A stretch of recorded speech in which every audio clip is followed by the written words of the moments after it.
A continuación vamos a presentar al doctor José Miguel Bastías Montes.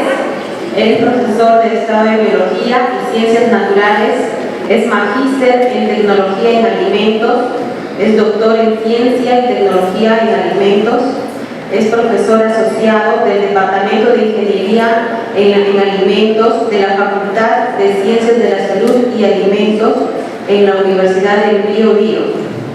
En su quehacer académico y de investigación lo desarrolla en el ámbito de la bioquímica, toxicología e inocuidad de alimentos. Le damos la bienvenida al doctor José Miguel Bastías Montes.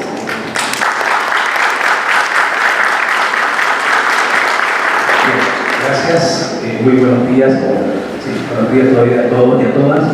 Bueno, quiero agradecer a la doctora Carmen Ayala por la invitación.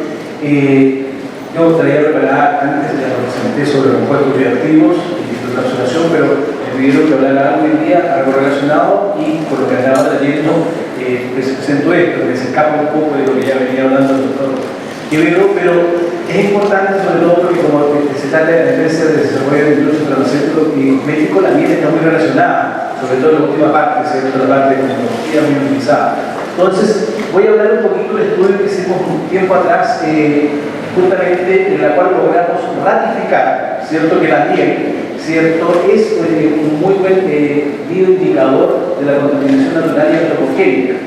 Este estudio, a modo de introducción, nació gracias a un proyecto que tenían los colegas de la Universidad Austral de Chile, del sur de Chile, que se ganaron un proyecto de SAC, ¿cierto?, para ver justamente relacionado con la miel a nivel nacional. Y ocurrió un evento, ellos estaban haciendo un banco de miel, tenían miel desde 2007 en adelante, y en 2008 ocurrió un evento en el sur de Chile que hubo una erupción del volcán Chaitén, y ellos tenían muestras también cerca del volcán. Y tenían muestras del norte del país, con la zona minera, y tenían muestras de otros sectores donde son relativamente vírgenes desde el punto de vista de la actividad antropogénica. Entonces me pareció interesante, ¿cierto?, hacer este estudio, y es más o menos lo que le voy a presentar a continuación. Bueno, ahí está lo temario, vamos a hablar de introducción, objetivo, algo de la metodología que utilizamos, resultados, conclusión. A modo de introducción, vamos a hacer, sabemos que las intoxicaciones, generalmente alimentarias, tienen tres biologías, ¿cierto?, que son de origen biológico, químico o físico, dependiendo de ellos. Los biológicos sobre todo son las contaminaciones de bacterias, virus, hongos. En cambio, los químicos, aditivos, tenemos, ¿cierto?, hormonas, metales pesados, entre otros, y físicos, ¿cierto?, que son diferentes productos que pueden llegar accidentalmente, incluyendo vidrio, ¿cierto?, joyas y otros materiales, ¿cierto?, como cierto clavo, etcétera, que pueden salir de la maquinaria y llegar al producto como tal. Todo esto trae consigo un problema de salud pública del país, ¿cierto?, en la cual, ¿cierto?, hay un mayor gasto de recursos, por lo cual hay que tratar de minimizar este riesgo. Y eso para tratar de controlar la producción. Yo voy a dedicarme principalmente a la contaminación, voy a hablar un poquito de la contaminación metálica, sobre todo metales pesados, ¿cierto?, y arsénico, que es lo que hemos trabajado bastante tiempo en el laboratorio. ¿Cómo llegan todos estos contaminantes? Van a llegar, ¿cierto?, por un lado, a través de la producción agrícola, industrial, etcétera, ¿cierto?, a través de la cosecha. También puede llegar a la contaminación a través de la industrialización y también a través de la distribución. De todas formas puede llegar estos contaminantes a llegar. Es importante destacar en este punto, ¿cierto?, que los metales pesados prioritarios enumerados por la Organización Mundial de la Salud, ¿cierto?, y también el registro internacional de sustancias tóxicas, se encuentran en el cadmio, el plomo, el mercurio y el metalómeno, que es el arsénico, e incluso, ¿cierto?, que tiene un posible efecto carcinogénico.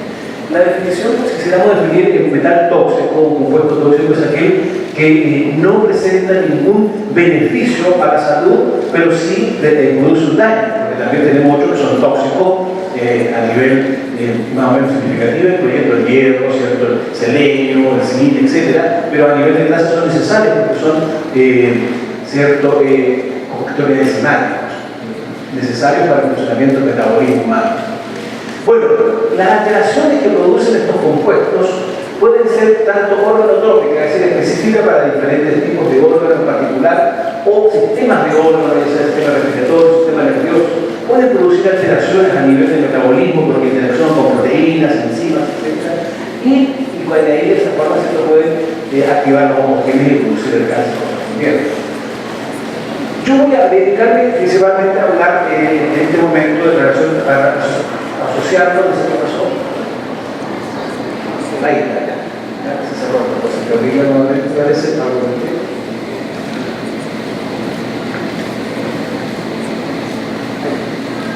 disculpen, la ley de Merkel, nunca falla, vale. Del arsénico y el mercurio en particular, eso es lo que vamos a estudiar más adelante en relación a la piel. El arsénico, este metaloide, puede inyectar en forma natural, ¿cierto? Ya sea por erupciones volcánicas, nidificación, erosión, etc. Sí o sí va a estar presente en la naturaleza, eso hay que tenerlo claro. Pero también la actividad humana, la antropogénica, ¿cierto?, también va a contribuir a la presencia de estos contaminantes, tanto en la industria, ¿cierto?, la minería, en residuos líquidos, etcétera, de una u otra forma química. Y si ustedes me consultan, me preguntan si existe algún momento, o la pregunta al auditorio, ¿ustedes creen que existe algún alimento en el mundo que no esté contaminado? ¿Sí o no? No, efectivamente, no existe un alimento. O sea, por eso tenemos que procurarnos de los niveles de los contaminantes que están presentes. Es decir, por eso tenemos la reglamentación, la que nos está indicando, ¿cierto? Entonces, desde ese punto de vista, sí o sí vamos a tener. Ahora, tenemos que preocuparnos de eso, que los componentes con los cuales se van a trabajar estén lo más bajo posible de los establecidos reglamentariamente. Por lo tanto, de una u otra forma nos va a llegar a nosotros, ya sea, ¿cierto?, a través de los alimentos, que es la principal, ¿cierto?, fuente, o también por toda la actividad antropogénica, en este caso, ¿cierto?, la industria, lo mismo, ¿cierto?, la combustión de los restos, el volcán, etc. De una u otra forma estamos expuestos a estos contaminantes. Entonces, la idea siempre es tratar de minimizar este riesgo. Particularmente el arsénico, podemos decir que es un metaloide que está presente en muchas formas químicas, ¿cierto? Y por lo tanto tiene diferentes propiedades físicas, también biológicas, y por lo tanto también puede atacar de diferentes formas al organismo para producir diferentes tipos de anomalías. Es un elemento reactivo transitorio que puede combinarse con otros metales y los no metales para formar compuestos inorgánicos y también compuestos orgánicos, incluso reemplaza algunos cofactores enzimáticos en las reacciones enzimáticas y por lo tanto puede producir alteraciones en el metabolismo. Generalmente se considera que el arsénico inorgánico es más tóxico, es decir, hay pruebas de ello que decir efectivamente que el arsénico orgánico, ya que ese metaboliza, se elimina más rápidamente en particular. Ahora, este arsénico lo encontramos en el medio ambiente, en el agua, en el aire. Este es un problema grande que tienen muchos países, sobre todo India, Bangladesh y otros, Taiwán, etc. En el norte de nuestro país también, pero ya se ha controlado gracias a eso, que es el hidroalcoholismo crónico endémico, ¿ya? Bueno, también tenemos contaminación en el aire y, por supuesto, a través de los alimentos. Es decir, la principal fuente que tenemos entre los humanos de dónde va a venir la contaminación de estos compuestos, sin lugar a dudas, es la alimentación y el agua. Ahora, este arsénico está distribuido, ¿cierto?, en cantidades relativas. La atmósfera es la menor, siguiendo, ¿cierto?, la biota, ¿cierto?, el suelo, el océano, para llegar finalmente al agua, donde está, perdón, a la roca, donde están las magnificadas, ¿cierto?, y de donde se erosiona y llega y se distribuye a toda esta biosfera, ¿ya? Tenemos el arsenito y ¿cierto?, las formas principales y el arsenato, el cual puede tener, ¿cierto?, diferentes formas. que a su vez también tenemos algunas formas orgánicas que están principalmente en la mayoría de las especies marinas. Si uno hace los análisis justamente en productos marinos, y particularmente, por ejemplo, las algas, etc., vamos a encontrar cantidades grandes de arsénico, porque son acumuladores, pero hay que tener presente que están principalmente como arsenoazúcares. Y los arsenoazúcares prácticamente no son tóxicos, así que no hay que alterarse, hay que tener cuidado cuando se haga la legislación. Respecto a esto, ya se lo voy a comentar un poquito más adelante. Tenemos la monometilarcina, dimetilarcina, la óxido-dimetilarcina, dioxidimetilarcina, arsenocolina, arsenobetaína y los arsenoazúcares. Es decir, casi más del 80% del arsénico total son de origen orgánico en las especies marinas. En el caso de cómo lo metabolizamos nosotros, ¿cierto? Llegamos a arseniato, pasamos a arsenito, ¿cierto? Se metaboliza en el hígado y pasa a monometilarcina o dimetilarcina, y después finalmente se filtra el ion, el cual puede ser eliminado o también como esta forma o como arsénico inorgánico. Generalmente puede ser del 25% puede quedar en el organismo circular. Y aquí tenemos la dosis letal 50, ¿cierto? Para justamente ver cuál es el potencial tóxico que tiene. Si ustedes ven justamente el arsenito es el más tóxico, seguido por el arsenato, para llegar finalmente a las arsenocolina y a la arsenobetaína, ¿cierto? Incluso acá están incluidos que son más, es decir, menos tóxicas todavía que los arsenoazúcares, que están principalmente en las algas marinas. ¿Cuáles son los efectos que podemos encontrar del arsenicismo, ¿cierto?, en el organismo? En la piel tenemos la hiperpigmentación, la hiperkeratosis, tenemos el sistema vascular periférico, el que es negro, ¿cierto?, el síndrome de Raynaud, ¿cierto?, cáncer, diferentes tipos de cáncer se han asociado, ¿cierto?, principalmente a la piel, por supuesto, seguido de hígado, riñón, próstata, vejiga y pulmón. Es decir, hay evidencia, ¿cierto?, que sustentan esto, que el arsénico es complejo desde el punto de vista de la toxicidad. También hay otras manifestaciones, pero que son menores, pero también se han asociado al arsénico, como son las alteraciones del sistema arterial, por un lado, ¿cierto?, infarto al miocardio, efectos moderados sobre el sistema respiratorio, conjuntivitis, alteración al sistema nervioso y memoria de la pierna. Aquí tienen ustedes los casos, por ejemplo, graves de hidrocelismo que ocurren más en Bengala, India. Mire, problemas de hiperkeratosis, ¿cierto?, en la piel, ¿cierto? Ahí tenemos gangrena, ¿cierto? Tenemos melanoma, ¿cierto? Cáncer, ¿cierto? Realmente es un problema que tiene ahí, pero el agua ha sido contaminada, no ha podido solucionar ese problema a día de hoy. Y, ¿cierto?, las concentraciones, ¿cierto?, que van de 0,01 a 0,04 miligramos por kilogramo, ¿cierto?, se ha asociado prácticamente con un veneno. Por eso tienen mucha precaución con ellos, cáncer, por ejemplo, la piel, nefritis, inmortalidad postnatal también se ha asociado al consumo, ¿cierto?, de la ingesta de este metabólico.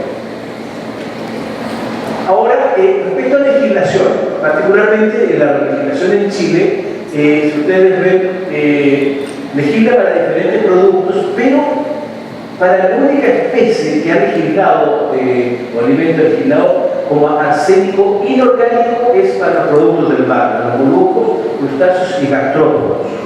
Bueno, estuvimos hace poco trabajando, me invitaron justamente a participar, y ahora ya estamos legislando también para, por ejemplo, el arroz. El arroz es, como se utiliza mucha agua para el crecimiento y desarrollo, ¿cierto?, es un buen acumulador de arroz, y se está legislando también en Chile ahora, y va a quedar como arsénico inorgánico 0,5 miligramos por kilogramo como máximo, ¿ya?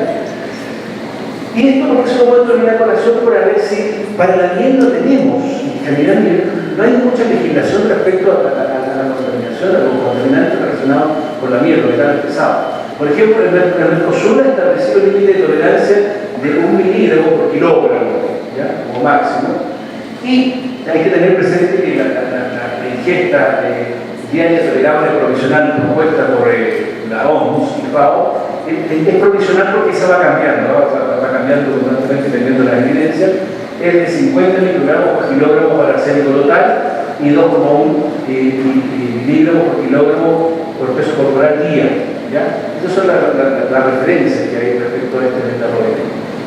El otro, que también es complejo, es el mercurio. El mercurio es el único elemento metálico líquido y volátil, ¿cierto?, a temperatura ambiente, pero en la naturaleza frecuentemente lo encontramos como el cinario, el mineral compuesto de sulfato de mercurio. Bueno, lo encontramos en primaria como elemental, ¿cierto?, cero, compuestos inorgánicos más 2, ¿cierto?, siendo los compuestos orgánicos los más tóxicos desde el punto de vista de daño que pueden afectar al sistema nervioso, como veremos adelante. Aquí tenemos el ciclo del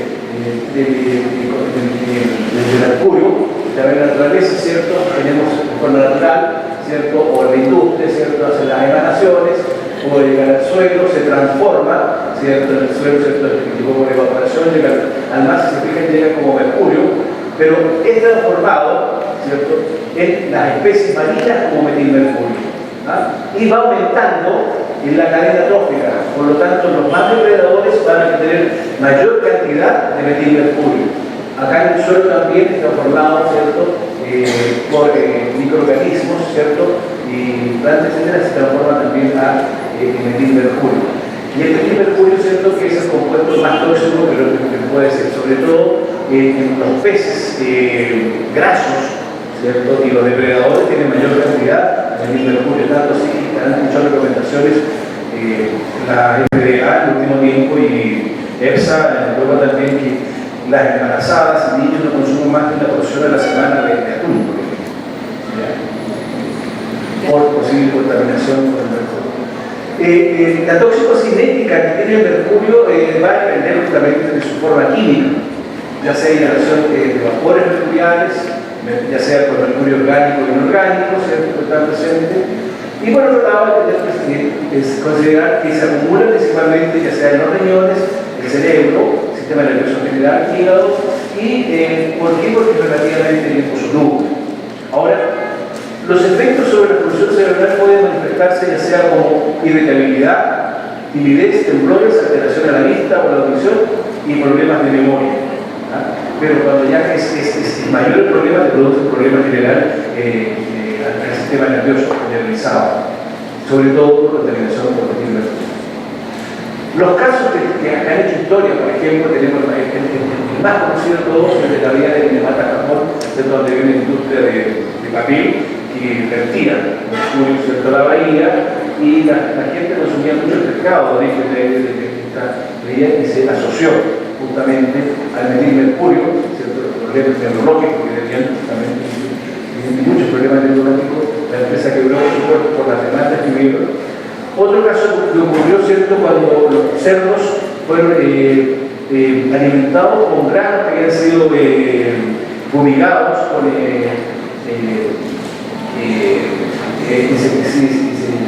fungicidas mercuriales, ¿cierto?, que ocurrió en México. Otro también el consumo de pan, ¿cierto?, que también había sido tratado con fungicidas en Irak en 1972. Incluso hay un estudio que se hizo en Egipto, también se encontró que había unas concentraciones muy elevadas, justamente era muy similar, que estaban consumiendo justamente trigo que había sido fumigado. Y se fumiga justamente para ser sembrado, no para ser consumido. Son casos oportunistas que han ocurrido. ¿Qué pasa? ¿Qué nos dice la legislación?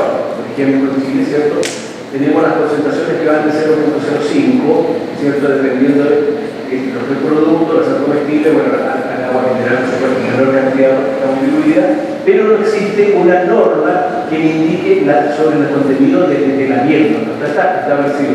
Pero sí, la norma chilena, ¿cierto?, del INN, ¿cierto?, nos indica que las mieles deben estar libres de metales pesados que puedan representar un daño a la salud humana. Pero eso lo deja muy abierto, no me está hablando de concentración. Pero ¿qué es lo que pasa a nivel internacional y lo que más vale, ¿cierto? El Código Alimentario solo indica que la miel debe estar exenta de metales pesados en cantidades que puedan contribuir a un peligro para la salud humana. No me da cifras, ¿ya? Entonces eso hay que tenerlo presente. ¿Y qué pasa con lo que podemos tomar nosotros? Por ejemplo, la ingesta semanal tolerable profesional para mercurio total son 5 microgramos por kilogramo de peso corporal semanal. Esto baja para medir mercurio. abarca a 1,6 microgramos. Eso es lo que está establecido por la FAO. Bueno, eso en relación al contaminante metálico, pero ¿qué pasa con la miel de abeja? La miel, ¿cierto?, es un producto 100% natural elaborado por la Apis mellifera, ¿cierto?, que es un insecto. Por lo tanto, no tiene tratamiento, no tiene una industrialización como tal. Es 100% natural, 100% puro, 100% biológico, desarrollado por una especie.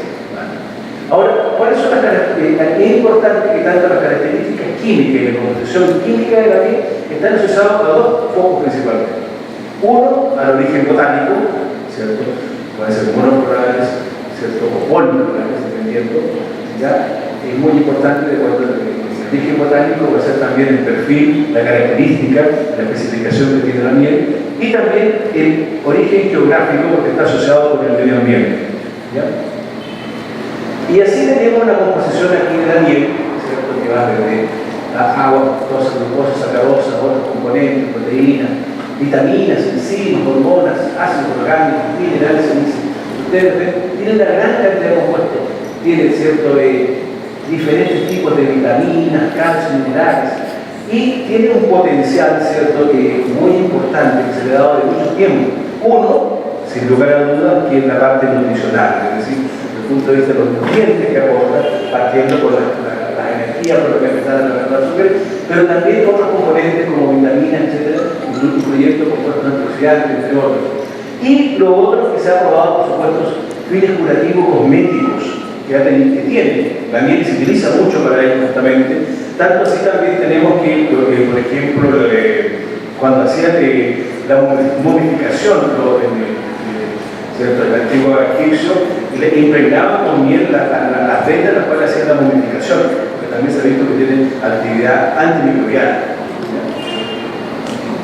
Y lo otro, últimamente, se están haciendo algunos estudios para ver que también esta miel puede ser un buen indicador, bioindicador ambiental, que es lo que está ocurriendo en el ambiente. ¿Por qué? La abeja que está en un colmenar hace un picoreo alrededor de 30 kilómetros, viaja para obtener su néctar, el polen, etc.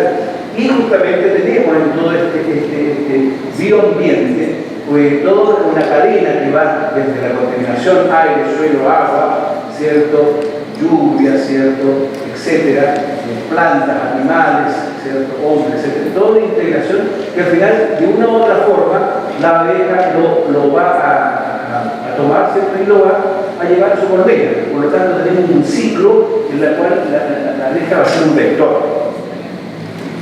Ahora, con toda esta información, que es lo que nosotros siempre nos planteamos, evaluarse la miel obtenida en distintos años que son en Chile, son un centinela de la contaminación natural y antropogénica del mercurio, arsénico total e inorgánico, y comprobar su adecuación con la normativa nacional e internacional vigente. Hasta esa fecha había muy pocos estudios que informaban sobre arsénico inorgánico. Arsénico total, sí, había información, pero arsénico inorgánico no, había prácticamente mucha información en relación a eso. Así que nos pareció interesante aceptar la propuesta de nuestros colegas de Valdivia. Y porque aquí les muestro más o menos para que lo ubiquen. El laboratorio de fitoquímica de la Universidad Austral era lo que tenía el proyecto del Servicio Agrícola Ganadero que les comentaba yo, y tenían mieles en el norte de Chile, la zona de Atacama, la que están aquí especificadas en rojo, la zona de San Pedro de Atacama, ¿cierto? Muy bien. Las dos son zonas mineras. Después tenemos la isla grande de Chiloé, que es al sur de Chile, que es ahí están los apiarios. Esta es una isla que está bien separada geográficamente, por tanto está muy poca, digamos, contaminada por el antropogénico, bastante aislada en el sur de Chile. Y por supuesto acá tenemos la de Punta Quilfú, que está muy cerca aquí a la zona aquí donde estuvo la erupción volcánica, ¿cierto?, del volcán Chaité en el año 2008. Por lo tanto, como la erupción volcánica fue en 2008, nosotros trabajamos con mieles antes de la erupción, durante el año de la erupción y posterior a la erupción. Eso fue lo que elegimos nosotros trabajar, ¿cierto?, con estas muestras que nos mandaron de este reservorio de miel que tenían ellos. Bueno, esta es simplemente la metodología que que he implementado justamente un colega que trabajamos juntos, que es el doctor Muñoz, en la Austral. Eso está aceptado, ¿cierto?, por la OAC como metodología propia, en la cual hicimos para la determinación de acénico se hace una extracción previo a una digestión en ácido, ¿cierto? Se elimina todo el compuesto, ¿cierto?, el compuesto orgánico y se retrotrae con cloroformo, posteriormente se lava y se saca toda la parte soluble, ¿cierto?, que es la que finalmente se mineraliza y posteriormente a ello, ¿cierto?, hacemos la determinación por absorción atómica, al igual que el arsénico total, simplemente hacemos primero una previa detección por el hidrógeno, posteriormente mineralizamos y finalmente vamos a apurar para cuantificar por la absorción atómica por cierta generación de hidruro. En cambio, el mercurio, hay que tener mucho cuidado en esta parte, ¿cierto?, que no tiene que ser ahí es una digestión, pero sí de ebullición, porque si no se puede evaporar, ¿cierto?, se puede utilizar el mercurio, ¿cierto? Se hace la digestión, mineralización vía húmeda, justamente para lo mismo, para evitar su volatilización, ¿cierto? Esta mineralización se filtra, se afora y también lectura asociación tónica, pero aquí para rápido de vapor frío. Una vez tenidas, ¿cierto?, las muestras, ¿cierto?, por supuesto, para validar la metodología, determinamos línea de detección, el porcentaje de recuperación, exactitud, por coeficiente de variación, la precisión y la robustez, es decir, los cambios menores que tienen un proceso haciendo diferentes cambios en la metodología. Bueno, vamos a llegar a lo que nos interesaba mostrar y resultados que queríamos ver nosotros. Y primero encontramos que todos los parámetros, los límites de detección para arsénico total, inorgánico, mercurio, la exactitud para los tres elementos, ¿cierto?, precisión, también, robustez, estaban todos bien los límites tenidos por la directiva, ¿cierto?, de la Comunidad Económica Europea. Es decir, estaban validados, estaba validada la metodología, por lo tanto, los resultados eran fuertes confiables, son confiables. Vamos bien analizando qué nos encontramos. Primero, vamos a ir del norte hacia el sur. La norte se la minera, tenemos San Pedro de Atacama, nos encontramos con arsénico total. ¿Qué nos encontramos con arsénico total?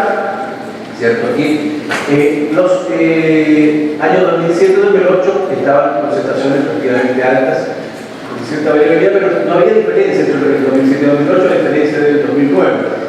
Encontramos a qué estaba asociado esto y fue justamente en el 2009 una menor producción y extracción de minerales en la zona, entonces lo asociamos a eso justamente. Y los resultados, los valores que estaban ahí, ¿cierto?, de 89, de 1,4 microgramos por kilogramo, eran muy similares a otros estudios que se habían informado por otros autores. En el caso del arsénico inorgánico, si ustedes vuelven un poco atrás, aquí estamos alrededor de casi 90, 80, 90. En cambio, el arsénico inorgánico, si ustedes ven acá, está prácticamente 4 veces menos, 25% del arsénico del total. Las muestras que se encontraban en esta zona dan alrededor de 17, 18, y ocurre lo mismo acá, no hay diferencia significativa entre lo que sí hay menor concentración en el 2009 por lo que ya mencionamos, y valores similares a lo encontrado en el estudio que hizo un colega José Muñoz en la doctoral y de Kenau en el 2010, que también ha encontrado valores similares en esa zona. Se hizo unos estudios en unos alimentos de la zona norte, en el caso personal con un grupo de trabajo, hicimos nosotros estudios de la alimentación escolar de todo Chile, incluyendo la zona norte, y nos encontramos valores muy similares. Después tenemos concentraciones promedio de arsénico total en Atacama. Aquí en Atacama, si ustedes ven, son mucho menores que la de San Pedro de Atacama, ¿ya? Y aquí no hay diferencia significativa en ninguno de los años en relación a eso. Y en el arsénico inorgánico tampoco hay diferencia significativa en las diferentes partes.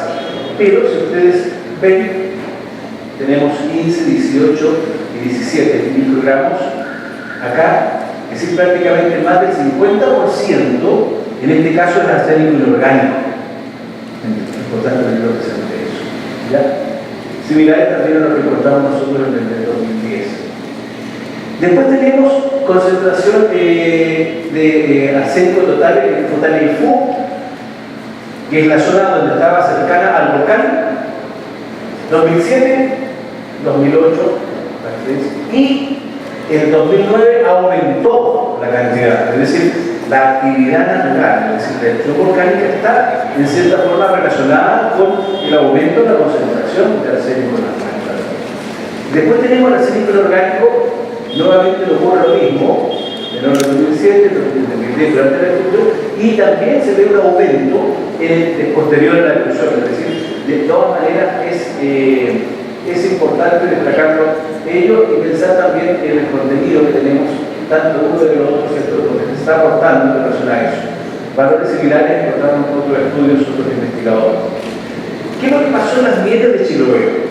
Las mieles de Chiloé prácticamente no hay mayor diferencia, independiente de un poco más, pero las concentraciones son muy bajas. Están prácticamente a nivel de traza, estamos hablando de 5 y 7 microgramos por kilogramo. Prácticamente muy baja, podemos decir que es una isla que está relativamente, es lo que se encuentra de forma natural, prácticamente en los suelos. Lo mismo acá, baja casi alrededor del 50% del arsénico inorgánico, también en la muestra del que no hay tanta significativa de ello, y también lo que está indicando justamente que es propio de la naturaleza lo que lo encontrado ahí. Ahora, veamos la comparación. Vamos viendo la comparación. Tenemos, por un lado, sin lugar a dudas, que San Pedro de Atacama, ¿cierto?, es la que tiene mayor concentración, ¿cierto?, de arsénico total en las muestras en los 3 años. Se ve prácticamente, y no hay mayor diferencia significativa entre ellos. Sumamos todo. Ahora, ¿quién sigue? Futaleifú, pero Futaleifú, fíjense que aumenta en el año 2008, es el posterior a la erupción, es decir, que nuevamente nos está indicando que el efecto de la erupción es producto de esa contaminación. ¿Qué ocurre con la comparación también con el arsénico inorgánico? Nos encontramos con el mismo, eso fue San Pedro de Atacama, pero aquí en relación al arsénico inorgánico, si ustedes ven, casi tiene más arsénico inorgánico que San Pedro de Atacama, ¿cierto?, de Futaleifú, producto posiblemente algo de que fue aportado por la erupción, pero sin embargo no hay diferencia significativa entre los dos. Quisimos ver, por ejemplo, conectamos diferentes apiarios, no están todos los que habíamos analizado el año anterior, porque muchos productos de la erupción, ¿cierto?, y el acúmulo de cenizas se perdieron los apiarios, pero por lo que lo encontramos, con estos apiarios, pues el número de cada apiario, le analizamos arsénico total y arsénico inorgánico a las cenizas. Y si ustedes ven, qué interesante este estudio, porque prácticamente sobre el 75% es arsénico inorgánico, es decir, las erupciones volcánicas están aportando arsénico al medio. Sí o sí no estamos liberados de la contaminación de arsénico, porque una contaminación natural. Interesante, sobre todo que tenía casi 100% de arsénico orgánico, la número 2. Son las cenizas. Bueno, discutiendo en relación tanto a la normativa nacional e internacional respecto a nuestros hallazgos. ¿Ya?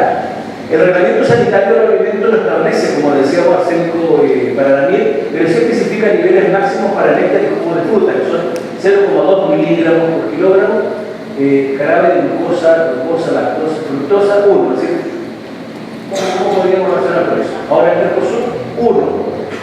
Y las mieles analizadas, la que más presentaba era 171,9 microgramos, es decir, 0,17, es decir, estábamos por debajo, incluyendo la norma de los jugos. ¿Ya? ¿Qué pasa con el arsénico inorgánico, el anterior arsénico total? El reglamento solamente establece para moluscos, no nada para la miel. Pero nos contó encontrar, ¿cierto? Pero en China encontramos que establece límites para arsénico inorgánico en alimentos que van de 0,05 en vegetales y frutas a 1,5 miligramos de agua.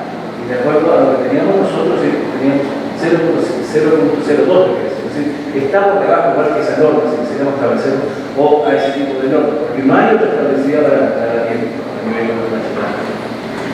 Ahora asociémonos con lo que nos indica nosotros las FAO, de lo que podemos aceptar dentro de esto. Tenemos que la ingesta diaria de nivel adicional es de 2,1 miligramos día para arsénico, ¿cierto?, inorgánico, y 50 microgramos, ¿cierto?, arsénico día para arsénico total.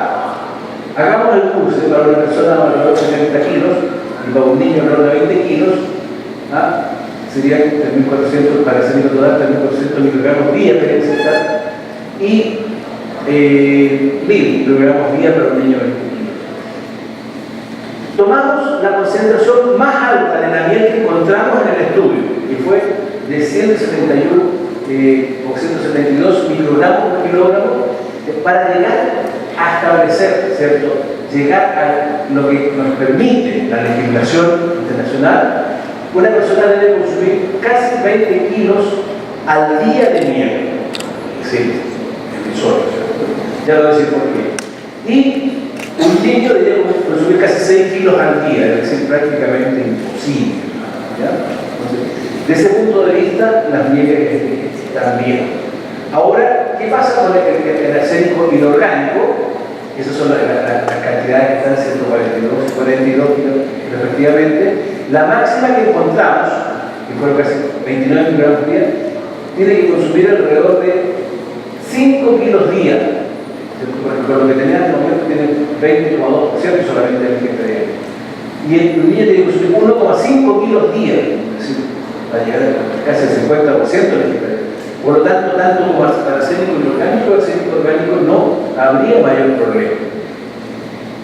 ¿Qué pasa con el mercurio? ¿Cierto? En el mercurio lo encontramos por lo siguiente: tenemos que en Atacama, San Pedro de Atacama, ¿cierto?, todavía de el primer año que el anterior, alrededor de 12 microgramos, 10 microgramos en 2009.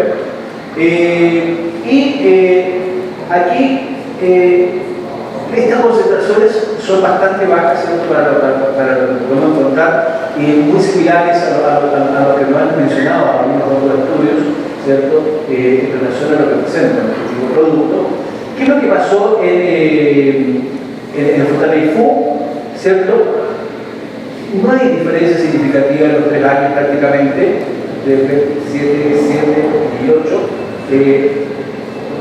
Y aquí se está confirmando que si bien es cierto, la erupción volcánica emite mercurio, pero va como mercurio vapor. Por lo tanto, es generalmente arrastrado y no cae en la zona donde se produce la erupción principalmente.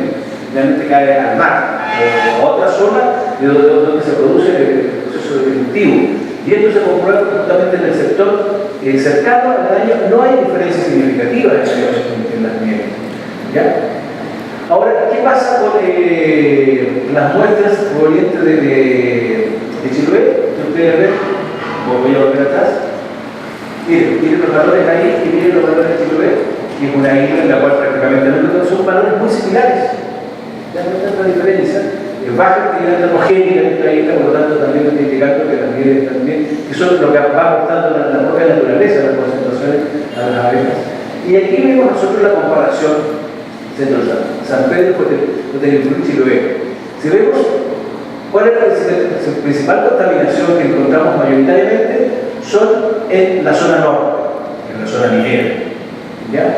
Y después no hay diferencia significativa tanto en Chiloé como Frutaleifu. Entonces no hay un aporte en el caso particular acá de la erupción volcánica en relación a la contaminación, ¿ya? Pero sí hay un aporte de la actividad minera, ¿cierto?, en todos los años de esto. Ahora, también analizamos la concentración volcánica emitida, ¿cierto?, por las cenizas del volcán Saitén, ¿cierto?, en este caso, también en eventos apiarios, ¿cierto? Vimos que son 18, no es cierto, 18, etc. Y si vemos, prácticamente las concentraciones de la miel eran muy bajas, no había una relación directa en relación a la concentración de la ceniza en relación a la miel, por lo tanto no había una aportación directa, ¿cierto?, casi prácticamente el 50% estaba en la ceniza, por lo tanto no hay una aportación a lo que tenían la piel de esos mismos años. ¿Ya? Ahora, resultados hay otros estudios que han indicado en relación a la miel, han encontrado ciertos muy variados. Por ejemplo, en Eslovaquia de 50 a 212 microgramos por kilogramo, en Croacia 2.72, Francia menos de 0.5, Polonia 0.01 a 60 microgramos, ¿cierto? Argentina menos de 20, bueno, pero hasta de 100, y lo que encontramos nosotros promedio fue 12,43. Es decir, estamos casi en la parte inferior de lo que se ha encontrado. Esto que está aquí, por ejemplo, Chile, yo no sé, pero no analicé, tenemos un consumo de miel por año de 100 gramos per cápita, y prácticamente nada. Yo no sé cómo será el consumo de miel. Otros países que son ya más consumidores, por ejemplo, Alemania tiene 2.500 gramos de miel al día, lo máximo, es decir. Y nosotros encontramos, ¿cierto?, el contenido de 243 microgramos, ¿cierto? Bien, la concentración, por ejemplo, es prácticamente despreciable. Si vamos a verlo aquí y lo llevamos a nuestro ejercicio, vamos a decir que, ¿cierto?, solamente puede llegar a consumir 27,35 kilos de miel semana, es decir, el 3,7% de la ingesta semanal tolerable profesional. Y para un niño solamente 8,1 kilos de miel por semana, es decir, 12,4% de la ingesta semanal tolerable convencional. Entonces, estos hallazgos también creemos que son interesantes porque son promisorios, ¿cierto? Son interesantes porque podemos confirmar lo siguiente, que primero, que la miel es un buen centinela de la contaminación ambiental, tanto desde el punto de vista antropogénico como natural, ¿ya? También podemos decir que la contaminación de arsénico y mercurio en la miel, en este estudio, ¿cierto?, principalmente proviene de la actividad antropogénica, es decir, la zona minera aporta más, y la actividad antropogénica aporta más que la aportación de la actividad natural, en el caso de los volcanes, ¿cierto?, porque vimos que no había, se caía más en la zona norte que en la erupción volcánica aportaba arsénico en la miel. Después, por otro lado, que todos están por debajo de los niveles de legislación nacional e internacional vigentes.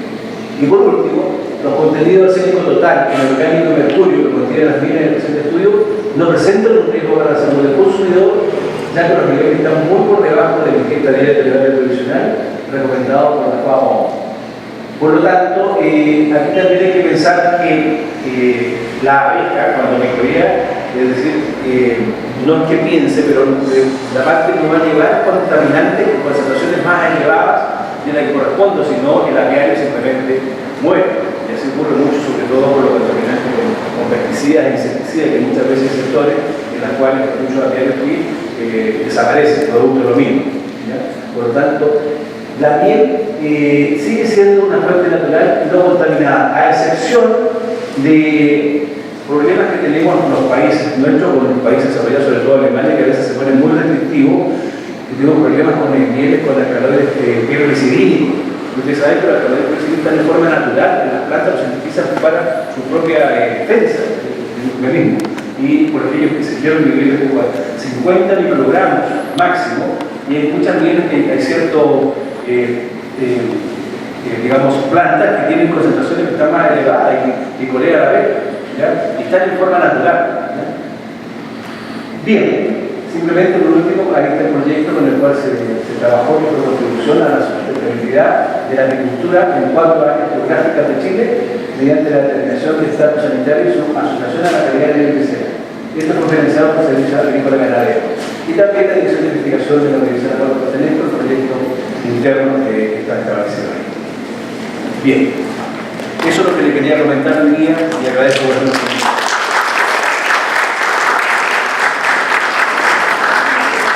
¿Alguna pregunta por parte de los asistentes? Bien, agradecemos al doctor José Miguel Macías Montes por su participación.